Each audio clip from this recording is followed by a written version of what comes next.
안녕하세요. 오늘은 겨울반디 작가님의 마교전선 비룡 13대라는 작품을 가져왔습니다. 선우세가의 선우진이 과거 무능했던 20살 시절로 회귀하여 혈교와의 전쟁터에서 비룡대 13대로 배치됩니다. 주인공이 13대 조원들과 함께 성장하는 소설입니다. 무료 분량의 줄거리를 살펴보겠습니다.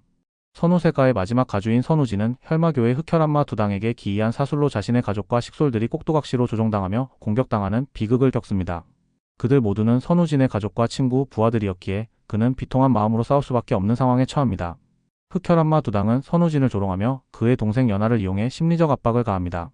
연하마저 꼭두각시가 되어 그에게 칼을 겨누자 선우진은 절망 속에서 자신이 더 이상 두 당에게 이용당하지 않기 위해 자결을 결심합니다.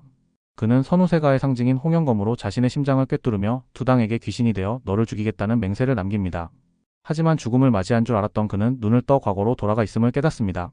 지금은 자신이 21살이던 시절로 선우세가 내부의 음모로 인해 누명을 쓰고 대마교 전선으로 떠나게 되던 때로 회귀한 것입니다. 선우진은 이번 생에서 모든 것을 바꾸겠다는 결심을 합니다.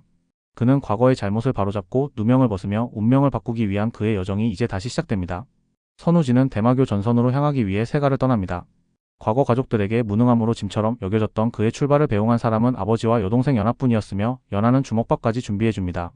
그러나 선우진은 연하의 눈빛에서 자신에 대한 증오와 경멸을 감지하며 과거의 기억 속 자신이 그걸 깨닫지 못했음을 자책합니다.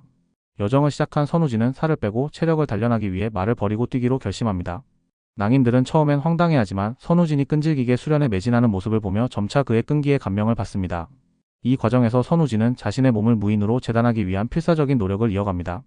여정 도중 선우진 일행은 노코체 산적들의 습격을 받습니다. 선우진은 기지를 발휘해 적의 방심을 유도한 뒤 기습으로 두목 막구삼을 처치하고 선우 13검의 초식을 펼쳐 적들을 제압합니다. 그의 강렬한 전투와 피를 두려워하지 않는 모습에 낭인들은 존경과 두려움을 동시에 느낍니다.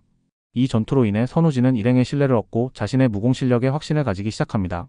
한편 노코체에 남아있던 잔당들이 흩어져 재정비를 논의하던 중 해청년이라는 의문의 여성이 나타납니다.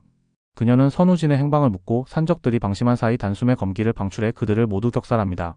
압도적인 무공 실력을 보여준 해청년은 선우진을 향한 길을 이어가며 본격적인 만남을 예고합니다. 선우진 일행은 9일 만에 운남성 초입 꼭정에 도착합니다. 마지막 여정을 함께한 낭인들과 친밀해진 선우진은 그들과 마지막 밤을 보내며 유쾌하게 시간을 보냅니다. 하지만 객잔에서 과거 선우세가에서 만났던 해청년 소저와 우연히 재회하고 그녀가 전선에 자원하겠다고 하자 모두 충격을 받습니다.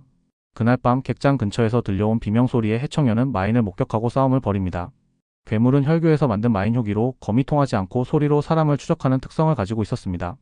효기와의 싸움에서 선우진이 합류하고 그는 냉철한 판단력으로 소리와 빛을 이용해 마인을 제압합니다. 해청년의 검이 결정적인 역할을 했지만 마인은 뇌를 관통당하고도 쉽게 죽지 않았습니다. 선우진은 그녀와 함께 효기의 약점을 찾아내 처치하고 객잔에 있던 다른 사람들을 살려냅니다. 그러나 싸움 도중 낭인 한 명이 목숨을 잃고 이를 계기로 낭인들은 전선의 위험을 실감하며 비통해합니다. 아침이 되자 선우진은 낭인들과 작별하며 전선으로 향합니다. 해청년은 전선에 가겠다는 결심을 재차 밝히며 그녀가 단순히 철없는 영웅심이 아니라 깊은 신념을 가진 무인임을 선우진에게 각인시킵니다. 두 사람은 서로에 대한 존중을 확인하며 전선을 향해 함께 나아갑니다. 전선에서는 혈교의 마두들인 쌍삭치룡이 비룡대 13대를 습격하고 많은 무사들이 전투에 휘말립니다. 이 과정에서 절정 고수들이 힘을 합쳐 쌍삭치룡 대부분을 처치하지만 몇몇은 도망칩니다. 전투로 동료를 잃은 사조의 소나랑은 오열하며 슬픔을 터뜨리고 13대의 조장 설풍은 늦게 도착해 상부의 비난을 받습니다. 설풍은 자신의 조원들을 지키기 위해 주기와 싸우다 늦었다고 설명하며 분란을 수습합니다. 선우진과 해청년, 천주은은 13대의 7조에 배속됩니다. 선우진은 7조의 숙소에서 과거의 인연과 비슷한 조원들을 다시 만나지만 조장 설풍과 점창파 출신 주태경 사이의 갈등이 여전합니다.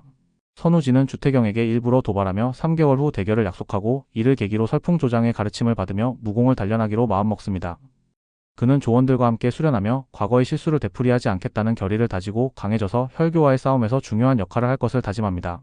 줄거리는 여기까지 하겠습니다. 이제 주인공 선우진이 비룡 13대에 합류하게 된 모습입니다. 요즘에는 흔한 회귀 무협이지만 분위기가 무겁지 않고 가볍게 읽어보실 수 있는 작품입니다. 감사합니다.